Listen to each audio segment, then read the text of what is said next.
Those two are gonna get a divorce. How do you know? I recognize that look of stale disappointment. She hates him. How long were you married? I was engaged to Curtis's father, but he died before I gave birth. Harold. He worked in the shipyard. And one day they was carrying this big cargo pallet, and the cable snapped. Hit him right across the head. They were good men. Both of them. And neither of them made it to 25. My baby wasn't even 20. I'm so sorry. I took this job when Curtis was small because I wanted to ensure that he was going to have a good education. You know, he flourished here. Yes. No, he was a great kid. I had him one semester. Very insightful. He hated you. He said you were a real asshole. Well, like I said, sharp kid, insightful.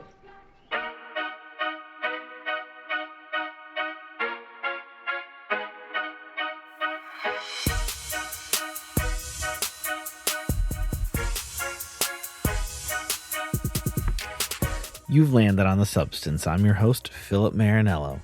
Whether it's your first time or your 191st time, I'm glad you decided to join us here today. Here at The Substance, we're looking to have conversations that help us all better appreciate goodness, truth, and beauty. Previous guests include folks like Film Spotting's Josh Larson, Dan McCoy of The Flophouse, New York Times film critic Alyssa Wilkinson, actor-director John Carroll Lynch, and our pals over at Letterboxd, Slim and Mitchell. We have a wonderful library of almost 200 episodes, so if you're newer to the show or haven't gone back and listened to those, there's some wonderful stuff in there to go back and check out. This week on the show, my pal Marta Djordjevic is back, and we are not talking Abbas Kiarostami and Iranian cinema. We are back for a Christmas movie. As you can see, we're doing The Holdovers. It's one that, for whatever reason, the last couple years, I didn't have time to see. So glad we decided to do this one this year.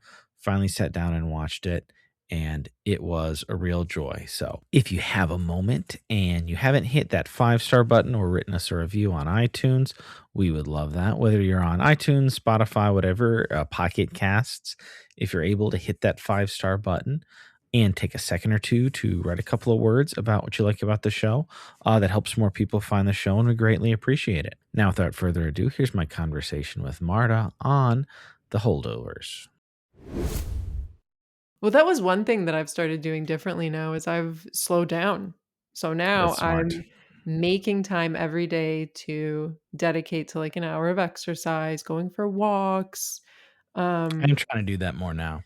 It helps. I'm finding mentally it helps me. Like, yeah, things are like my writing is going slower, video recording is going slower, everything's going slower, but at least I'm not miserable. So, Well, and you're an encouragement to me, and there's a few others too. Like, we don't have to do this on like a treadmill. Like, the Siskel and Eberts and stuff of the past had machines behind them.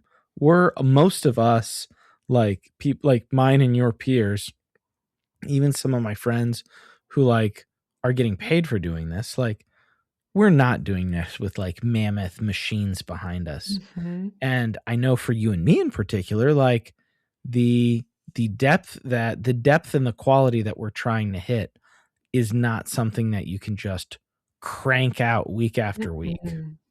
No, not without staying sane. I think that's the biggest reason why my last few years are so difficult and why I'm enjoying this right now. Like I'm now very calm compared to how I've been since you've met me. So, No, you were on the treadmill. You yeah, were you were going hard. I'm just And refusing now. I think quality really suffers when you do that. And yeah. even with my Substack, like I started it off posting once a week, and then I just realized again, this is just not feasible. You, it's not. Yep. Not with a full-time job. So. Yeah.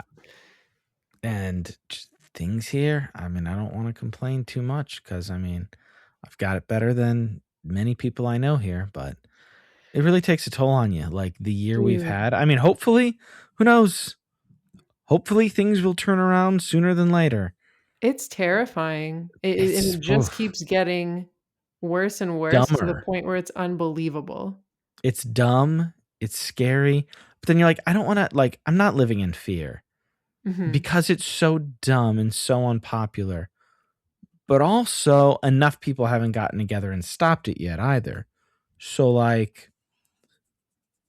I don't live in Chicago or Minneapolis or some of these cities that are like getting hit harder, but like it sucks. Mhm. Yeah, I don't wanna be negative, but I was just thinking the other day, I'm like, "Wow, there's a big possibility we may see a civil war in our lifetime." And I can't imagine it'll last. Like, they're so dumb and so corrupt and so unpopular that like it can't last for too long, I would think. Mhm. But then it's all like we're also this is not probably going to go into the podcast, but like that so many people are so like the capitalistic system has such a death grip on so many that like when you like take a day off and organize, like it's hard. It's Mhm. hard in so many people. And like the some of like a decent amount of the audience of this show too, like people of faith and like what they're going through, like faith being co-opted like so transparently. And that's happened throughout history. But like people who I have had such respect for over the years, I'm like, you're not stupid, evil people. How are we Mhm. still on board? How? Yeah. Yeah. How? I don't know. But here It's we are, shocking. Yeah, getting yeah. ready to go into year. And it's only been 1 year. I know. Oh, don't God. say it. Well, Don't. it can't last long. It can't last long, but we'll see what happens afterwards. Like, after is what God, I hope we organize a little bit better. I'm hoping to. I'm Or hoping to. somebody comes and helps us. You're friendly Canadians. Oh boy, oh boy. All right, on to I'll Lighter definitely cut things. some of that out. Yeah. Um, but yeah, I'm excited to do this, Malpertwee, the Mhm. draft, and then whatever, like our gentle cinema. Let's probably push that to February with all that we're gonna do late December and Oh, January. with Romina. Yes, yes, Yeah. yes, yes. So this is great. Mhm. This is refreshing and great. So, Marta, welcome back. What is this? 3 3. for you? Not Oh, yeah, a Kiarostami. our first non-Kiarostami, but I think we should take a sec. I don't have it with me down here. My collection's overflowing. I need to get new shelves. But we spoke another Criterion edition We into did. existence, Marta. Can you believe it? What should we speak into existence now? I mean, Killers of the Flower Moon was Mhm. just announced, so I'm Mhm. delighted. I was gonna say another Kiarostami, but maybe I'm pushing my luck this time. What what are some of your like we can do a little brief physical media quarter. What are your top either Criterion or boutique releases that you would like to see? Oh gosh. For Criterion or for any? Well, let's keep it to Criterion, I guess, because Sure. that's like a very specific brand. Well, I don't know if they've done it. I don't think so. I watched it during VIF, A Moment of Innocence. Have you seen that? I have not. Is that newish? No, no, no. That's by Makhmabov, also Iranian. Clearly, I have a theme whenever I come on, but Sure. that's from '96, and I think that movie is just primed for Criterion treatment. Sounds good. What's the elevator pitch on that one? Oh gosh, so Makhmabov was actually in a Kiarostami film. He was in Close Up. If you've seen Close Up. That's one that I have that I'm waiting. Okay, so that one revolves around a, filmmaker who or filmmaker, I say that in quotation marks, who That's like his pretends super meta he's one, yeah. he pretends he's Makhmabov, and Makhmabov makes an appearance Oh, playing that's the himself. one. Oh, got it. That's cool. Okay, I So don't think I realized that. that's Close Up, and now A Moment of Innocence also has that meta sort of element where, Makhmabov, when he was a teenager, he was a teenage revolutionary, and he was protesting one day, and he got in an argument with a police officer, it got physical. Not gonna say too much about that, but so then the film is decades later, Makhmabov is an adult, and he decided he wanted to recreate the moment of the altercation with the police officer. So he plays himself in a film as he hires an actor to play a younger version of himself. And then there's a police officer, not the one from the original incident, but a police officer looking for his version of the actor to play the younger self. And then they both prepare these young men for this moment, the moment of innocence. And then the film comes together finally with them reenacting it. It's hard to explain. That's who knew that Iranian cinema was so meta. Mm-hmm. That's Anyways, it's a I would love to wonderful see that. film. It includes this iconic freeze frame, and I don't say iconic lightly, it truly is. But you should definitely search that out. And like I said, I'm surprised that Criterion hasn't touched that yet.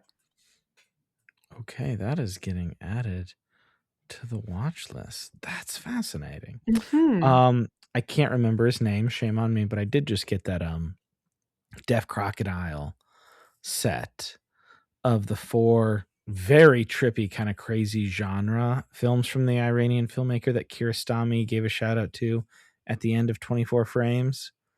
I'm excited to watch that. Let me know how that is. I feel like I gotta say something fancy after that, but I mean, I'm thinking of like the American films, like the two. Well, actually, on the streaming side, Killers of the Flower Moon's exciting because Apple finally put one of their movies out through Criterion. Mhm. I'm still banging the drum for Spike Lee's *To Five Bloods*, but Mhm. my other big one that I've wanted for so long, and I'm actually kind of shocked that it hasn't, is The Assassination of Jesse James by the coward Robert Ford. Mm. Like, incredible film.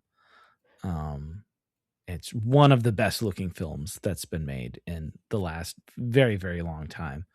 And there was like a very small run bare bones Blu-ray and then Mhm. nothing. Like Roger Deakins, incredible stuff. Yeah, that is bizarre that they haven't put it out. Or anybody, like Yeah. anybody put it out.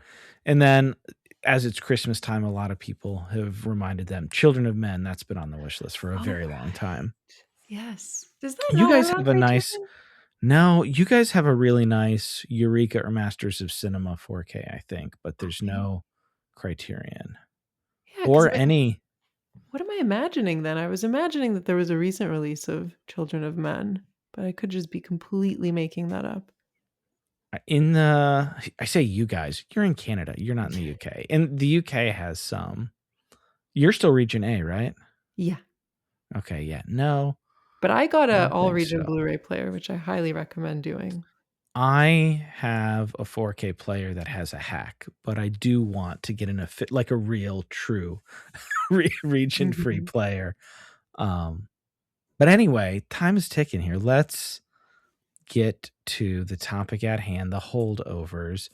In my mind, this came out a number of years ago and I missed this was a first watch this year. I Wow. missed it the year it came out. I missed it last year. So I'm just very happy to finally get to it What'd this you year. think? I thought it was delightful. I watched it twice. I'm going back and forth on my rating for my second viewing, but this is definitely like, and the first time I saw it, I was like, this will be like an eventual 5-star movie. Like, just a delightful film. Mhm. I agree. I like that it's so gentle and it's not tidy. I think that's my favorite thing about it is it doesn't end with any sort of tidy conclusion. So I guess at the top, in my mind, Alexander Payne, and not to take anything away from him, like in my mind, Alexander Payne was a lot more prolific than when I actually looked at his career. And I was like, oh, he hasn't made that many things. Mm-mm. How many And of this his is only works have his you seen? I've seen about like half or less than half. Mhm. I've seen Sideways. Um, I'm having a hard time pulling. I saw Nebraska. Like I've mostly seen Election. I have not seen The Descendants or Downsizing. I feel like there's another one that I haven't seen. I don't know. He's Mhm. somebody who I respect. Like when I hear his name, I'm like, oh, that's a great filmmaker of ours. But in my mind, he made a ton of movies, and he kind of made, in my head, he had made a ton of movies with Paul Giamatti, but it was just the two. Yeah. Yeah, I'm not too familiar with them either. I think like you, I've only seen bits of Election, and that's it. And then the Holdovers. I haven't seen Sideways yet. That's Oh, okay. next for me, I think. I don't know why I haven't. I keep meaning to. Sideways and this would be really, really wonderful double features, or to, in somewhat close proximity, Mm. watch them as like two kind of bookends of really, really wonderful movies with these two guys. Oh, good. Maybe I'll do it soon then, because I just rewatched this. So Yeah, exciting. another melancholy movie about broken people trying to trying to find joy in life. Also, Paul Giamatti is also an alcoholic. Love it. Love it. Yeah, the whole melancholy broken people thing is definitely my bread and butter when it comes to movies. So sign me up.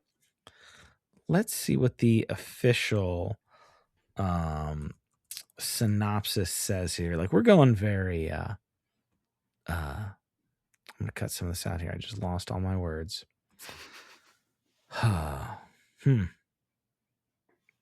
Informal. There. Take that back.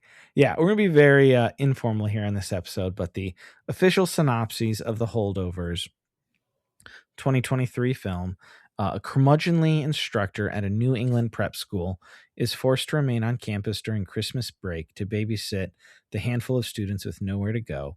Eventually, he forms an unlikely bond with one of them, a damaged, brainy troublemaker, and with the school's head cook who has just lost a son in Vietnam. Kind of a mouthful, not Yeah. very sleek, but yeah, it's a Christmas movie. I feel like this doesn't happen a whole lot. I feel like it's an instant Christmas classic for a lot of people. Yeah, I agree. And what I also like that I noticed only during this rewatch is how it extends past Christmas. I feel like a lot of Christmas movies, the conclusion is usually Christmas or the day after Christmas, but this goes past the Oh new yeah, year. they're in the new semester. Yeah, Yeah, which I really appreciated. But no, I agree with you. Absolutely a classic. People were going nuts when this came out. they did. I was really sad that I missed it, and then last year I was like, come on, like let's watch this, let's watch it, and just didn't find the time. And I'm like, oh, I guess next year, because like I could have watched this at any time. Now I feel like I could maybe turn this on at any time, but Hmm. this is definitely a cozy winter film. Yes. Yeah, winter film. I like that. And right out of the gate, how about those retro logos? How did that make you feel? Amazing. That was a highlight. That was the one thing that I jotted down in my notes. I heard, and correct me if I'm wrong, but Miramax actually decided to use that logo from the film again in something Oh, else. Yeah. they very well could have. It was done so well.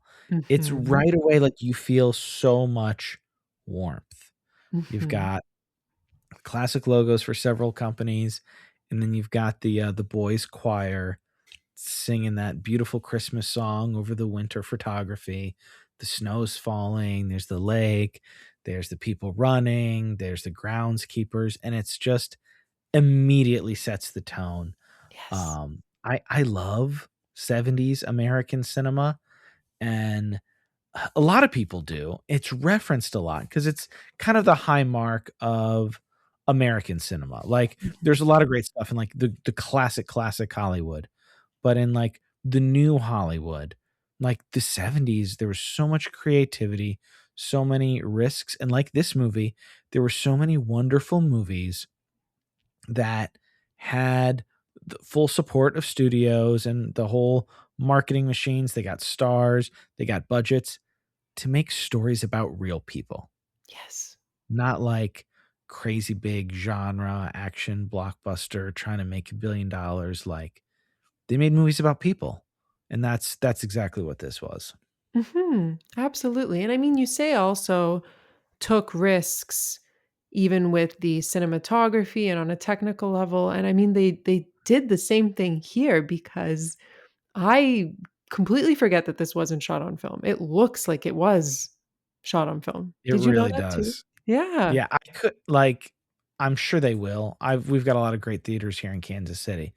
I would love to see this in a theater next year if I could. Yes. Yeah.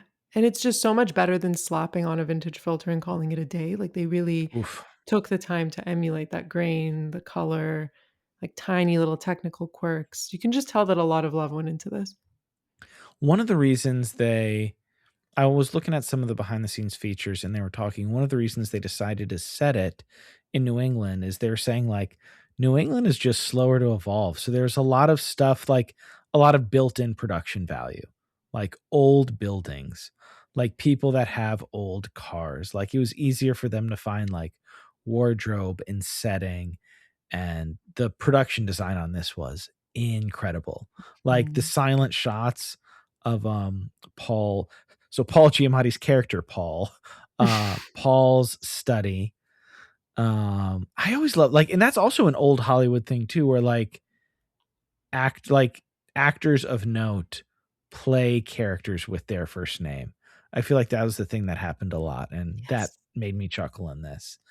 But just the opening shots of Paul's study in his quarters, like the leaky faucet, the books, the pipe ashtray. A lot of good smoking in this movie, Marta. Yes. Yes. Yeah, and all those details as well, just I mean, it's very much so a show don't tell movie.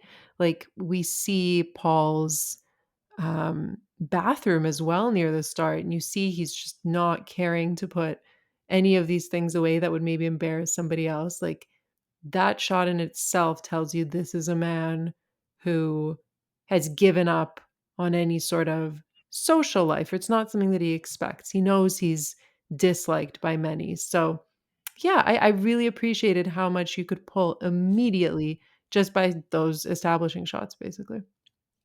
Well, and on the character note, building on what you said, the first interaction we see him have is with that really sweet woman who has several scenes throughout the movie, who brings him Christmas cookies and he's just oblivious. Yeah. Like he almost shuts the door on her before even taking the cookies. Mhm. Like It's people don't awkward. like him, people think he's weird. He is not a person who gets shown kindness a lot. And she's like going out of her way to show him kindness, and like it barely registers for him. Mhm. And it's sad to see as well It because I think what we is. learn is he's not a mean guy, he's just out of time, right? And he retreats to language and authority because he because what else is he gonna do?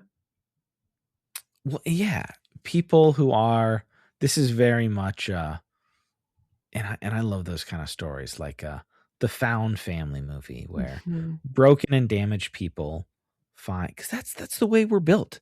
That's that's the way we all are. Like we all need each other, and sometimes the people who are maybe the harder ones to find, like they're the ones that probably need it the most. And on our journeys, like we all have our ups and downs where we feel like less lovable Yeah. and of interest and of value to the greater tribe. And that's kind of Paul's whole like he's just kind of accepted his role. Like people don't like him. He's got the eye, he's got the condition we learn about later with his smell. And he's Mhm. just like, yeah, that's fine. Like I'm just gonna lean into this and be be a hard nosed, kind of difficult guy because I'm building character in these guys. Yeah. Yeah, and Angus is the same way. He's also kind of accepted uh his life for what it is. I think that they're very similar. At one point I thought to myself how if Angus Tully stayed on the same path and if the final scene didn't happen, he would probably grow up to be just like Paul. Hmm. Like if he got sent to the military school. Mhm. They just seem like mirrors to one another, you know? They both lost parents. I mean, Paul's dad is still alive, but um he's not his parent anymore. They're both academically gifted, clearly. They're both isolated. And I think the only difference is one has become rigid, where the other has become volatile. Angus is the volatile one, Paul is the rigid one. Um, Yeah, but they seem very similar. Same intelligence, same loneliness, just a different way of channeling that. And yeah, and Dominic Sessa, this was his first acting role. Crazy. Couldn't Like believe it. they found him at a school kind of like this. Oh, And did they? I didn't know that. yeah, both Dominic and Paul Giamatti had a background at a school like this, and Dominic Mhm. Sessa was, I think, one of the places they shot. He like was part of his school. So was he just scouted or did he Yeah. audition? Do you know? Oh. No, he did audition, but like they found him there, Mhm. which is amazing. And Divine Makes Joy sense. Randolph was like you heard. She's the one who won an Oscar for this, right? Mhm. Yeah. Yeah, no, she was amazing. And I think it was the second viewing that actually clocked that her name is Mary Lamb, which made me chuckle a little bit. Oh, I didn't even clock that either. Because of her son's service that was close to the beginning. This was a movie, and I'm glad I watched it twice within like close proximity. The first viewing, and I hope all of our listeners who haven't seen it listen to this or not, depending on what you like, watch it, come back. But even if you know some of the things that happen, and we're gonna get into some of the details, it was such a richer. I loved it the first time, but it was such a richer experience the second time. And I feel like going back, like because the revelations about all these Mhm. characters and all of their baggage and their hardships and their aspirations and desires, like all the little things. And you can get too cute with the screenwriting, but there were so many little quiet moments that, not that I didn't clock the first time, but I didn't understand the depth and the meaning of. But the second time they just hit you so much harder. Like right out of the gate, there's the bit where Angus's classmate steals his picture of his family, and that's the picture of like back when his family was whole, back when his dad was well, and his dad and his mom and him, like that was like a special moment in time. It's not just like, oh, you took my family picture. Like he doesn't have that anymore. And Mhm. like, and that's a seed that's planted right at the beginning. And like immediately I was like, oh man, like this is really good. Mhm. Yeah, that kid's a jerk. That's all I have to say about that. No, but I completely agree with you. I think what this rewatch, taught me was, as you're saying, just how powerful those quiet moments are, but also when there is dialogue, how clever the writing is. I found that when they really lean into the dialogue, it's quick, it's witty. I was laughing so much more this time, A but lot then of the good most laughs. yeah, but then the most powerful moments are those ones where there isn't any dialogue. Like, I would even say you mentioned earlier those establishing shots that the film opens with, those few static shots of the campus, and it kinda clicked for me when I was watching it now is that immediately tells you what the movie is about, and that's waiting, right? Waiting out the cold, the grief, loneliness. It's kinda like if you were to think about a thesis statement for the film that's just immediately presented to us and just made more clear as the film goes on. Yeah, very much. And because I knew that it was mainly about the three of them, but over the course, like at the beginning, there's like five or six other Mhm. holdovers, and I was like, wait, like what? The movie, the first time I watched it, I had a great time. The pacing was odd because it Oh. wasn't a traditional. I didn't feel like it was a traditional like structured film, whatever that means. But because it was a film about people and like things continued to happen, and like it's not like the film started after the rich kid's dad came and picked up everybody else in the chopper, but I was just like, okay, like it's gonna be the three of these people going on like an adventure and learning about themselves or whatever. um but through like Angus has a lot of wonderful moments. There's good laughs. um and before even all the people leave, and we're going all over the place, the service for Mary's son Curtis, that happens before everybody goes off on Mhm. winter break. And you have You have obviously her going through her grief. That's very, very serious and heartbreaking. But then you have Paul Giamatti.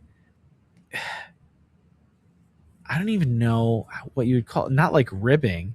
He's watching these kids because he doesn't have the respect of his colleagues. And the colleague that did have holdover duty, like basically babysitting duty, is like lied about having a family emergency. And Paul knew that. Paul's like, "Oh, how's your mother?" And the guy's like, "What? Oh yeah, like we'll see how she does." And that's during the service. And Angus's a schoolmate who stole the picture was giving him a hard time about like making everybody retake the test. And he's like, "Shh, Jesus can hear you in here." And it was just like all of that was happening within this framework. And this is like Mary, what is happening to Mary, what is happening to Paul, and what is happening to Angus is all very different at the beginning, but how they kind of come together throughout the film is just so impressive. Hmm. I didn't even think of that. That's an interesting point. Like the way that I looked at it is everything kind of trickles towards them getting together um, slowly. But I found that that kind of mirrors just in general time slowing down during the holidays. So I think that kind of helped me accept it for what it was. Um, yeah, the pacing. I'm surprised you say that, but now that I'm thinking about it, it makes sense. Yeah. The phone call that, so when all the other kids get to go with the rich kid, like they get to go skiing or whatever, they're like, "Ah, we Hmm. don't have to be holdovers." Great. The phone call that Angus has with his mom, or no, maybe that was before that, because Angus was not planning on being a holdover. He was No. planning on going with his mom and his stepdad. But then his mom was like, "Actually, we're going to take our belated honeymoon.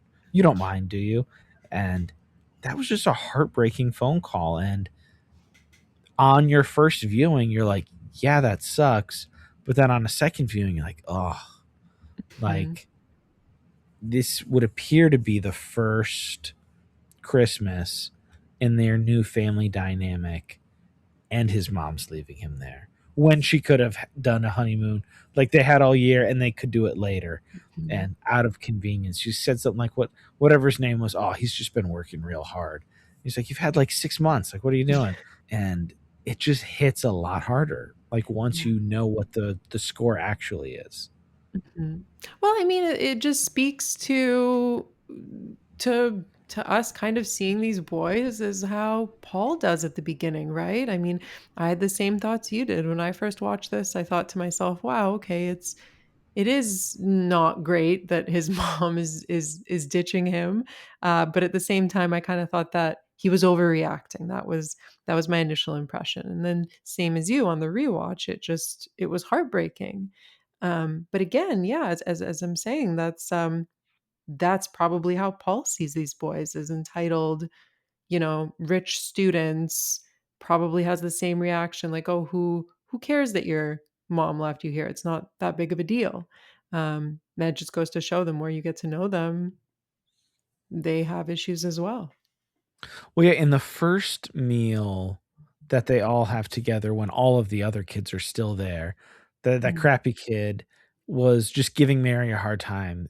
He horrible. said something like he said something so direct and intense. I was shocked both times. He's like, "I know she just lost her son, but like, come on, like she has a Yeah. job to do." And I was like, feeding kids food who have like real crappy attitudes.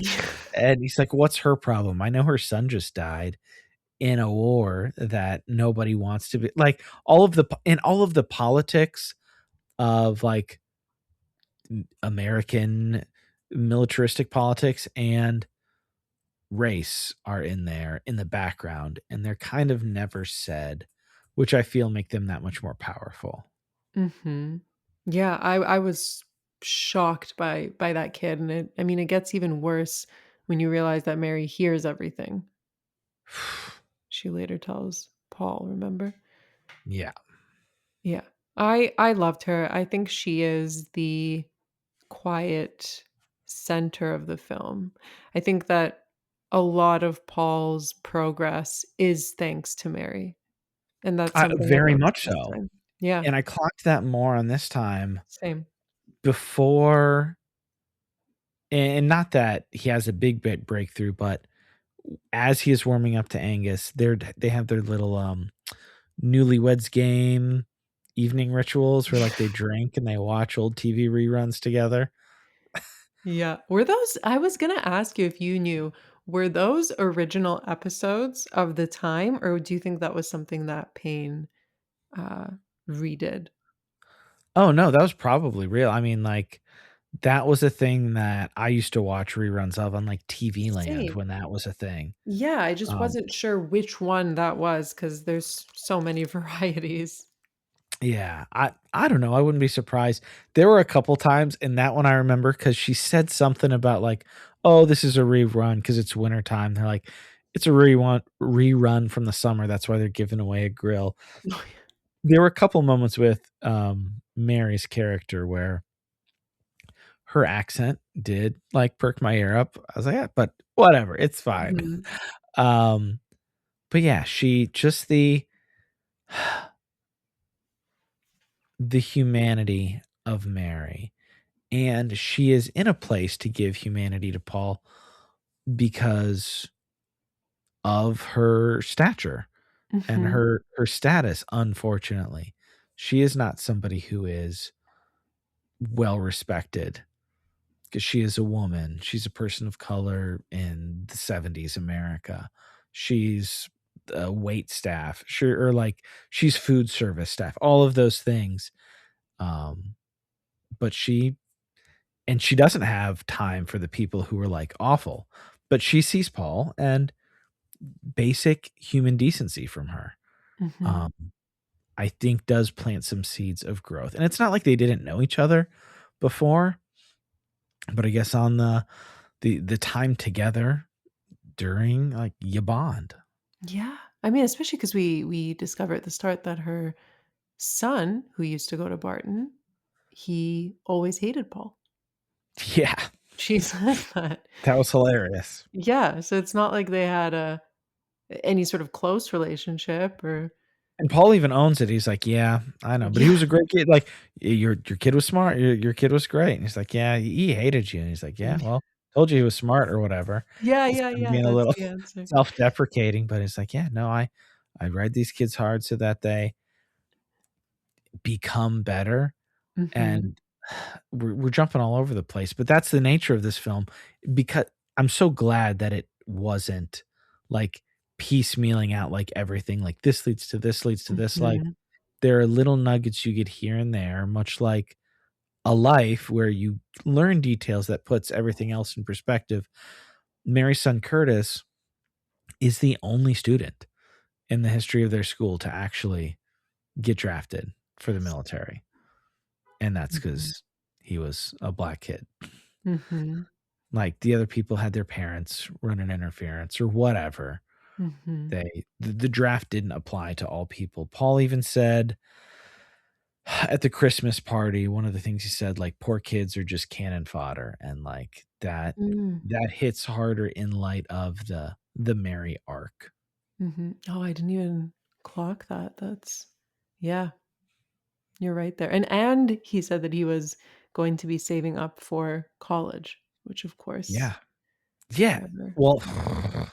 the history of that, a lot of the people of color who fought to get the GI Bill came back and didn't get it. Like, Mhm, and that's all in the background for the people who know, but mhm. gives her a lot of sympathies Yeah. that, that we can understand as an audience. But then so then all the other kids leave, and it's just Paul and Angus. And when Angus finally when he breaks his arm, kinda running around, he just kinda loses So his mind. funny. That was so funny in many parts. In the actual injury, Paul Giamatti's reaction, I feel like that was a big part I feel like we saw that a lot Mhm, in the advertising of the movie, but it was phenomenal acting. But the sequences in the hospital where they begin to bond, where Angus basically covers for Paul because Paul's afraid he's gonna lose his job, and then they tell the lie, or he's like trying not to have an insurance claim. He's like, we don't want it on the schools, whatever. We don't want Angus's family to know. Paul doesn't want his employers to know, and Angus basically does him a solid. He like pretends to be his son or whatever. But Hmm. then I also noticed this time in his little story that he told, like the kernel of truth, he's like, yeah, I never get to see my dad.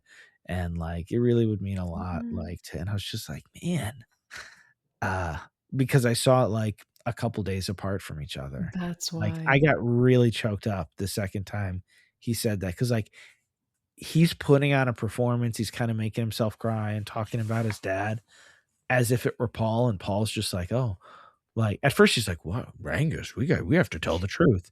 But then he's like, "Oh, kid, like thanks for saving my neck."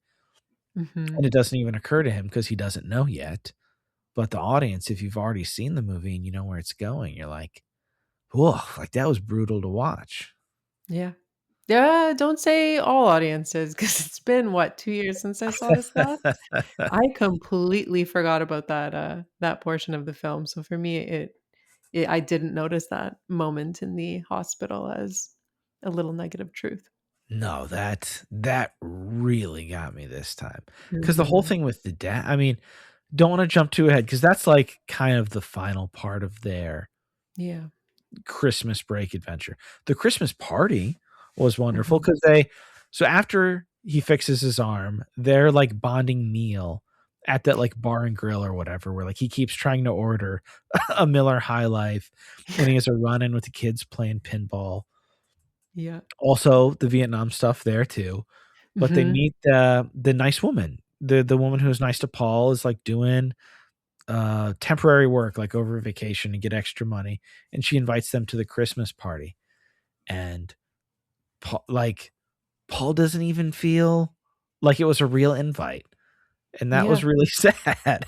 Yeah, it really was. It really was. And then later when we find out that, this woman that Paul's attracted to, gosh, I wish I remembered her name, that she has a partner, and you see Paul just the faintest little look of acknowledgement, but he doesn't change much else. That really broke me too. Well, in the sequence of events there, again, the first time you see it, you don't know it's coming. Mhm. Angus is introduced to what there was like a cute little rhyme, like Cousin. Niece Louise? Niece, yes, her niece Louise or something yeah. like that that rhymed. And she goes in, like, she takes Angus into the basement and gives him, like, the sweetest, most innocent and pure Yes. kiss in the basement, and then right after that, it cuts to this woman. Maybe we should look her up. Hold on, pause for editing here. May Mhm. or may not do that. There's not that many people in this movie. Here, I think I have it up already. Would Carrie that be Preston. Carrie Ly Preston. Lydia Crane? Yeah, Carrie Um Preston. So yeah, as after Luis kisses Angus in the basement, right away it goes to Lydia kissing Paul on the cheek under the mistletoe, and he like lights up. He's like, "Oh, Yeah. what's that?" And she's like, "Oh, mistletoe." And he's like, "Oh, did you know?" Like he tells this like esoteric historical story about somebody having mistletoe on a conquest or something like that. And she's like, "Ah, you weirdo." Like she is she's giving him not like the when her partner comes in and kisses, like you feel all the things. Like he Mhm. sinks a little, you sink a little bit as an audience, but then like if we think about that, that's not like Paul is disappointed in a way, but he also has somebody who has like genuine affection for him. And that's hard. That's hard for him because he's not used to that. Mhm. And he Even feels more so that. because you showed up. Yes. And then right after that is when Mary has her breakdown at the record Mhm. player. Yeah, that's Which is devastating. That's the moment in the film where she just stops holding herself together, um, understandably so. But yeah, yeah, that moment broke me. yeah. They're such a good movie. I Mhm. love a movie. like this, because like this has all of the tones. It has everything. It's funny, it's sad, it's tense. You don't know where it's Mhm. going, and like you said, it doesn't have like a nice, neat, and tidy bow. They need to make more movies like this. Yeah. I like seeing that combination or just an observation, I guess, that grief and humor can coexist with one another. And I think that's what this film shows very, very well. Yeah. Well, and then after that, not too long, they do their little Angus talks him into doing Boston, Yeah. which ultimately will lead into Angus trying to have a little bit of a reunion with his father over the holiday. But they bond. They that like old prostitute or whatever propositions Paul, and Angus thinks it's hilarious, and they have a little bonding, and Paul's like, every generation thinks that they've invented all like human passions or blah blah blah. He Oh, takes the him to the museum. museum, and they have their little candy cane joke, which made me laugh really hard. Yeah. He's like, oh, candy cane. I wonder, the museum scene, this rewatch really crystallized the film for me. That idea, Paul explains, that understanding the present requires understanding the past, and he's talking about history, of course, because he's showing, um, Angus those what are they? Old Greek, vases, were they? Yeah, like bowls Pottery. or with the Yeah, paintings. Yeah. with paintings, yeah, and so he's speaking in that context, that understanding, yourself or to understand yourself and to understand your present, you have to, learn about the past. For me, I kinda contextualize that to what we do, you know? We choose to talk about older films. I mean, not today, but you and I, the work that we usually do is revolved around older films or films that we wanna bring into discussion and kinda shine a light on them, and I don't know, I smiled at that spiel that Paul gave because it kinda clicked for me like, "Oh, this is so true and so applicable to so many art forms." No, absolutely. There's nothing truly new, actually, very often. And that's such a good segue into the scene where we learn the most information about Paul's past, where he Mm. runs into his old schoolmate, and he just straight like Paul the whole movie is banging the drum for ethics and integrity and Yeah, Barton men don't lie. But he just straight up lies to this guy's face I about love that. like what's going on in his life. And then Angus is like Angus plays along, has a great time, and then immediately after he goes, what was that?" Oh gosh, that was so good, and then I'm surprised that, that Paul even tells him. Well, and at that point, they've built up enough. Mhm. It builds gradually, and it's a little over 2 hours, it's not terribly long, but I felt like the man, it's late. I'm struggling for word. The progression felt appropriate. I was a little surprised because he tells him everything Yeah. about the rich student, which highlights some of Paul's resentment, like the rich student at Harvard or Yale or whatever who cheated off of his paper and then accused him of cheating. And he's like, no, like you copied my thing, but he wasn't believed because of the other guy's dad. And he ran him over with his car. And then there was the hilarious line because they were in a liquor store. Yeah, I was gonna say. The attendant, Yeah. yeah, go for it. It goes, what does he say? He's like, "Here you go, killer." Yeah. Like, oh, that killed me. Oh, that was probably my hardest laugh on my second watch. The "Here you Was go, it? killer" right after he told that story. That was so For me, funny. it's, later yep, later, on the way back when they're having dinner and Mary comes back and Paul calls Angus, I think, a buffoon and then a cretin because, he didn't get up at the table when Mary came. Uh-huh. He'd get up when the lady's there. Paul has so many lines. Just his choice of words in general Gosh, so has me in many. hysterics. I wish I would have written more down. Whatever he when he chastises Angus for like egging him on, where he's like, "Oh, like she's very attractive." He's like, "Get what?"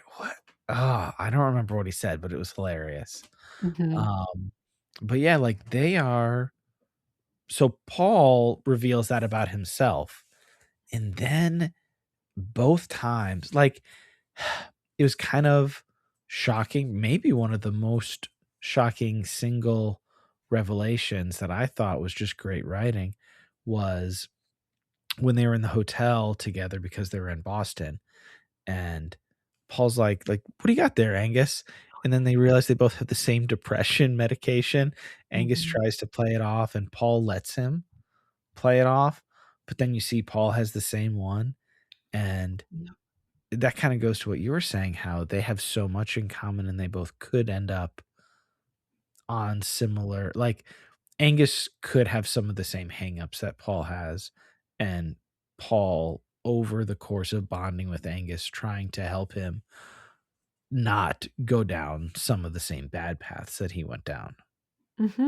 I agree with you. And that was another thing I loved about Angus as well is that the film never treats him like a problem to be solved. And neither does Paul really either. Angus is more so just angry because he's intelligent and lonely, but not because he's broken. And I like that the film doesn't try and fix him. And a similar thing with Mary too, actually. The film doesn't try and fix her grief, right? Yeah, Like, they just let things live. yeah, And nobody, yeah, there's no, like, saccharine, like, easy mhm, fix for anybody. Um, and by the time we reach the end of the film, I mean, Angus still has his problems, Mary still has her grief, Paul's out of a Paul job yeah, he doesn't have a job, exactly, so I and mean drinking and driving. yeah, He did get although the he does bottle of spit Remy it out. Martin. He spits it Oh, out, did he? remember? Yeah, Yeah. yeah, yeah, you're right. I wasn't sure what that was for, I was trying to think, and I was gonna think on it more, but then we started recording. Do you know? Is that What? like, why Why he did he spits spit it out the out? liquor? Yeah, That's a he one. takes a big swig and then he spits it out. Maybe for the safety of the driving, maybe a rejection of the privilege, I don't know. That's what I thought. I thought it was like him spitting at the school and kinda moving Like, on, but he I could be wrong. wants he feels bad that he didn't have it, and he kinda stole it out of spite, but then he's like, "I don't actually want that," maybe? I don't know. Mm. Yeah, maybe. That's a good question. I don't think, well, because you don't know where it's going. When they're at the movies and Angus sneaks out to go see his dad, the beginning, it it almost felt a little too cute on my second viewing. Whatever movie they're seeing, I don't know the title of it, but there was like a thing about fathers and sons, like right away that we see as they're Mhm. watching, and just seeing Paul smoke in the theater was all. I feel like half of the production value of buying that this was in the '70s was just everybody smoking Yeah, everywhere, and it looks so good on film. I love smoking in movies. it really does. Especially his pipe too. I feel like there's Yeah, more smoke that came out of that, in the theater than if it was just but a Angus cigarette. and Mary and a lot of the other kids, it's a lot of great ones, but Yeah. sneaking away, he gets into the cab, and it almost has like a Wes Anderson-y type, like, pullback, and you see Paul catching him, and he's like, "Angus!" And he's like, "What are you doing?" And he's like, "I wanna go see my dad." And he's like, "Oh, yeah, we can go to the cemetery." Yeah, And the first time you see it, you're following the cab or whatever, and, like, it kinda looks plausibly like you could be going to a cemetery, totally. but then you see, and, like, the big reveal is that Angus's father's not dead. He's in a mental hospital, and it's heartbreaking. Mhm. Like, that for me, both times, is just, like, so devastating for a lot of reasons, like, 1970s America, not a great time for, like, the mental health, um man, I'm dropping my words The tonight. understanding of it. Yeah, it was pretty It wasn't bad. understood. Yeah. It was pretty like those facilities, and they weren't all run by like people like One Flew Over the Cuckoo's Nest. It's not like everybody was malicious and terrible, but like a lot of the patients there were just subjected to the worst things, oftentimes because of ignorance. There were so many crazy like theories and treatments. Like, Well, that's why he ended up there, remember? Because yeah. Angus tells Paul his mother put his father on some medication, and then that only made him worse. That's what he says. Well, and the things that the medications back then had in them, Mhm. it was psychotic. Yeah. And I personally like I've had people in my family deal with some very real things, and like I've visited people who I know in facilities like that. Thankfully, it wasn't in the 70s. It was a little bit better, but like those places are not fun to be in. And Mhm. like to go see his dad on Christmas and like just some of the little things that his dad did and said, like, oh, that was truly devastating. But Angus was like so sweet and he gave him the gift and then they had their moment. And then that turned into like the big problem when Paul had to save him. Because what they say his dad saw Angus and got agitated because he's like, oh, like I want my life to go back to normal. Because like they're basically prisoners. They're basically prisoners there. Yeah. But I wonder if that, it just hit me right now, actually, as you were recalling that moment. I wonder if that actually happened.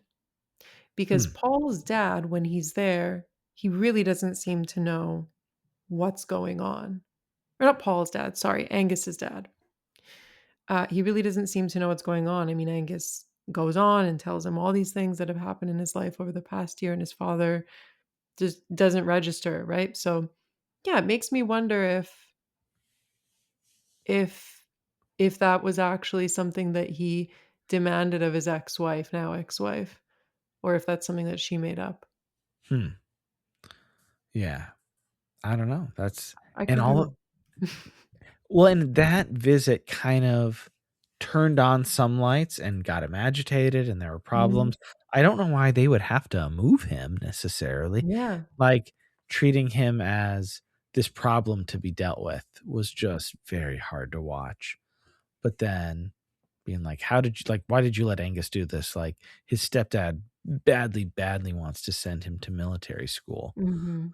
And then the famous moment that was heartbreaking, but also so just lovely was when Mary sits down with Angus in the hallway basically and offers her hand for him to hold because he's saying like I'm going to get sent to military school.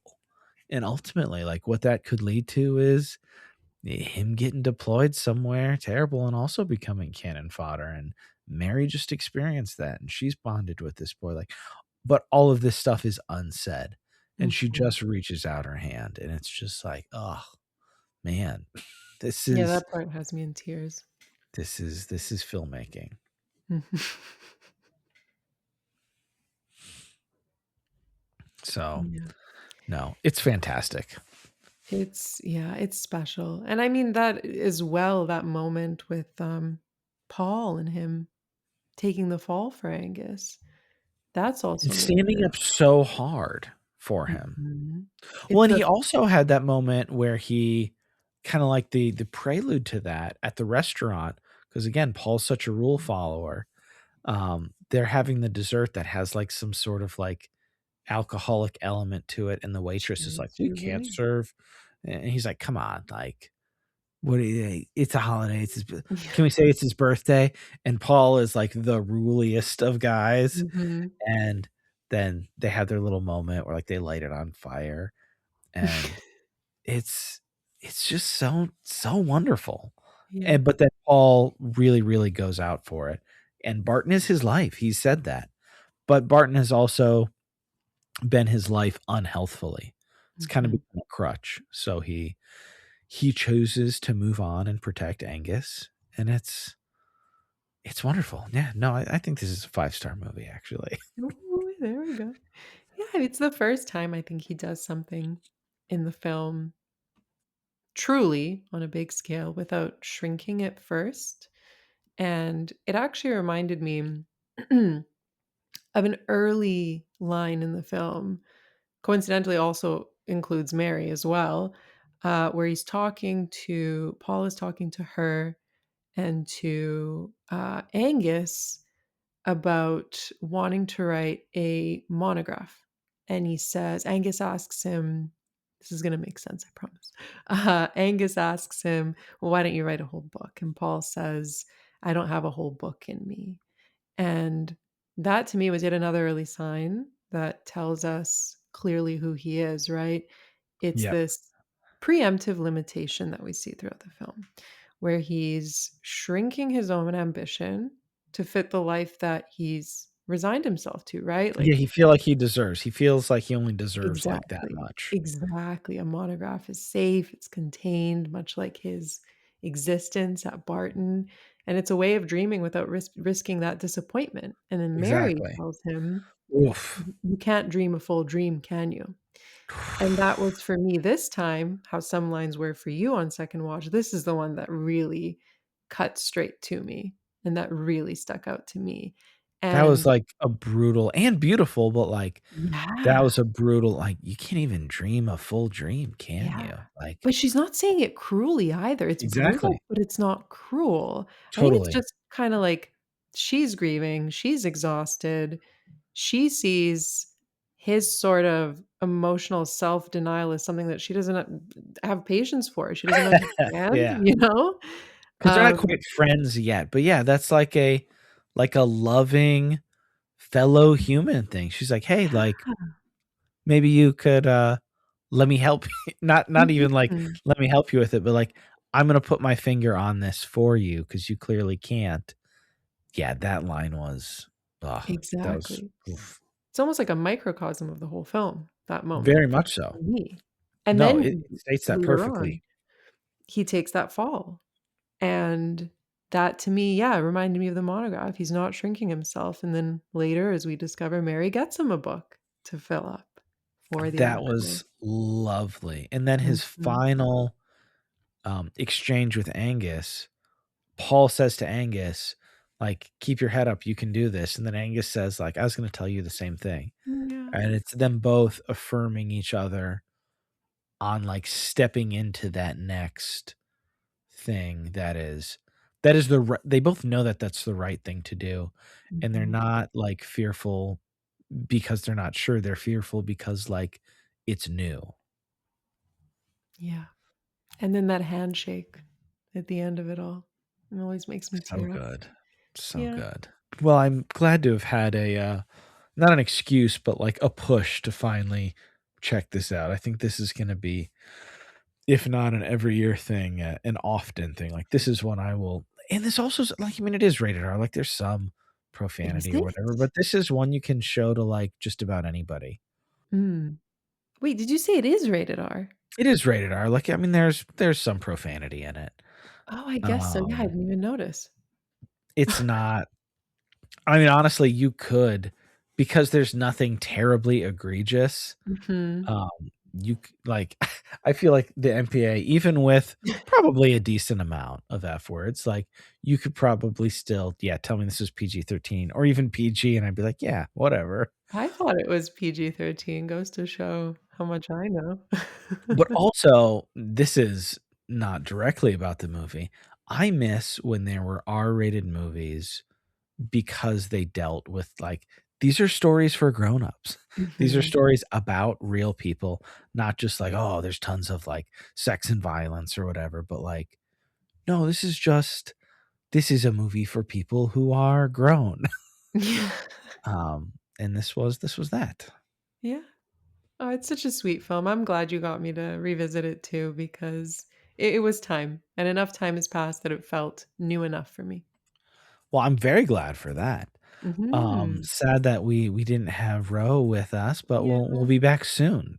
Yes. Only a few weeks. Um, let's see, any final thoughts, any scenes, any moments. I mean, throughout top to bottom, I I I can pull up his name. We can look it up, but production designer, phenomenal Mhm. work. I Yeah. think Divine Joy Randolph won for Mary. I think she was the only one that won for Mary, but the production design and the cinematography in this was Some of the amazing. ads as well, like, did you notice when they were walking out of the bar that they were at, Paul and Angus? You have that massive ad on the outside of a building for pantyhose, Yes. like, Yes. stuff like that. They talked about in one of the special features about, like, the production designer just collecting and having, like, a big file of those and choosing where to put them, and, like, one of the names of one of the buildings is, like I don't wanna get this wrong. If I remember correctly, I think it was, like, a classmate of Alexander Payne's who passed away young, like, he's included his name in, like, all of his movies or something like that. Mm. But so many wonderful little touches. Mhm. Yeah, it's a film that feels very lived in. Yeah. No, I love this movie. Yeah, thanks Yeah. for thanks for suggesting it, and to all of my friends, like, I know so many people, have told me to watch this movie, and even though I was only 2 years late, when I logged it the first time, I had some people message me like, "Oh, you're only finally seeing this now?" And it's like, "Man, I got 2 kids, and I got a lot of stuff going on," and this is not just like any movie. This kinda feels like you have, like, from November to January to really Mhm. watch it. Like, especially if it's a first watch, I feel like it kinda has to be, like, November to January. So, Yes. I missed those first 2 windows, and I'm glad I got it on this time. But you did it. Yeah, exactly. And it's a nice reset film, I think, if you've been watching a lot of cerebral stuff or, art house movies, it's nice to throw this on and kinda just enjoy it, you know? I was even telling you before we were recording how I was surprised that I didn't have as many notes or as many thoughts about this film because usually when we record together, when I'm recording on my own, it's something that's a lot more convoluted. Yeah, no, this was just kinda come, check it out vibes, because I feel like the substance of this movie, while it doesn't beat you over the head like it's there, I feel like you could have so many wonderful conversations, like, you Oh, show yeah. this movie to friends and family, you could have so much like, everybody can relate to something in this movie. I don't feel like anything's really controversial. While things are hard, there's so much laughter, but, like, the laughter doesn't cheapen the real Mhm. stuff, but the real stuff isn't, like, tragedy or trauma porn either. Like, Yeah. it's a really, really beautiful tonal, like, um, picture. Yeah, that's beautifully put. I agree. Yeah, it's a film, as we were saying, that's, about people who don't save each other per se. They just keep each other company to make it through the winter. And that's Yeah. what life's about. That's what we all really owe to one another. Yeah, exactly. Oh, look at us getting sappy. The best. Go watch The Holdovers. Do that. Also, it'd be a great New Year's movie if people Mhm. haven't seen it yet this holiday season. So, this episode will be out. If you haven't seen it and listen to our whole discussion, get some folks together at a new. Don't make it like your last movie. Maybe it is. I don't know because it is. It does have all the things. I Yeah. feel like you said you've been on the art house kick. I've just been doing heavy, heavy genre. Like I'm still I had a great time in October doing horror, and I'm still doing a ton of that. So this actually was kind of a nice the opposite, kind of a nice bridge to some of the more cerebral and gentle and thoughtful cinema. Because I there's a number of things that I would like to watch over winter break, but life is so chaotic. Just the United States right now is so chaotic. I'm not like, oh, let me have like a 2.5 hour like thoughtful foreign film right now. I'm like, let me just see like whatever I'll nonsense zoom out. horror movie that and so this was kind of a nice, like, gentle get me into a different gear. Mhm. And then you always have the Eclipse series by Kiarostami that you just got to continue your gentle. Um, Before we get to plug in Substack and the podcast, what have you been watching, reading, listening to lately that you have been enjoying that you want to tell people to go check out? Well, watching and reading, you're gonna know what this is. It's Malpertuis. Uh, What a picture. imagine. So Malpertuis, Belgian film by Harry Kumel, recently restored by Radiance. There is a release there. It's a surreal film um, where Orson Welles is in it too. Not a leading role, but he's certainly in it. I don't He want to say is. too much because I think it's a movie. We say this about so many movies, but I firmly believe this is a movie you should go into as blind as possible. I think even the Letterboxd description says too much personally. I don't But remember it's such an odd movie. I don't know how I would. Yeah, I'd be like, what do you even say? because if you mention the big twist, No, no, no. You definitely don't want to say that. It's like Letterboxd. a guy who inadvertently goes home and gets like basically like it's half haunted house, half family drama, half surreal, cosmological nonsense. Like it's a lot. It's a Yeah. lot. So that's the film, but the film Malpertuis is based on the Jean Ray book of the same name that came out in 1943. So that's what I'm reading now, and it's a bit different so far. It certainly starts off differently, but it's also just, I mean, a classic of surreal literature as well. So those would be my two related suggestions. I'm also saying them because you and I are going to be recording a podcast episode I'm very excited. soon. Look out for your boys. Yeah. Rewind and revive premiere appearance. Soon, yes, very soon. So there's that, but the other thing I wanted to flag, I just watched it 2 nights ago and I'm obsessed with it. My 10th Aki Kaurismäki film from 1992, Oh La Vie yes. de Bohème, which is actually also based on a book, Scenes of the Bohemian Life by Henry Merger. But this was beautiful. It's about 3 friends, artists, they're penniless, in Paris, and they live a bohemian lifestyle, basically. And you just watch how they don't have much, but it's their passions that keep them going, and above all, it's their friendship as well. Um, and as I said, I mean, I love Aki Kaurismäki. He's one of my favorite filmmakers, and this was, you can clearly tell it was a labor of love. It's a film that he wanted to make since 1976, and he waited until the perfect moment, and it's wonderful. I highly suggest it. I added that to my watch list after I saw your log come in. That sounds very interesting. I will say I'm looking through my letterbox diary. I wasn't planning on this. This isn't like a main one, but I had a really great time with Timekeepers of Eternity after Mm. your projection booth debut there. Did Uh you watch it after the episode? yeah, I listened to your Langoliers episode and then I watched Mm. Timekeepers of Eternity because I started Langoliers and I'm like, I don't want to do 3 hours of this. I love Mike and Marta, but like I get the Fair gist. enough. But Timekeepers of Eternity was a delight. Isn't it great? Just the way it literizes that entire idea, the ideas that King had. And I love a COVID passion project. Mhm. Very, very cool. And also say I finally caught up with I've done this with a few things in the last few months where um like the real heat of the release has passed and I'm finally getting to things. I finally Black Friday.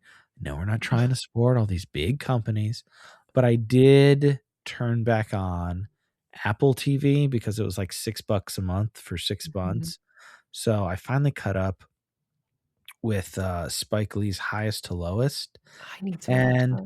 I I'm not gonna say stone cold masterpiece, best movie of the year, but the the discourse has died down.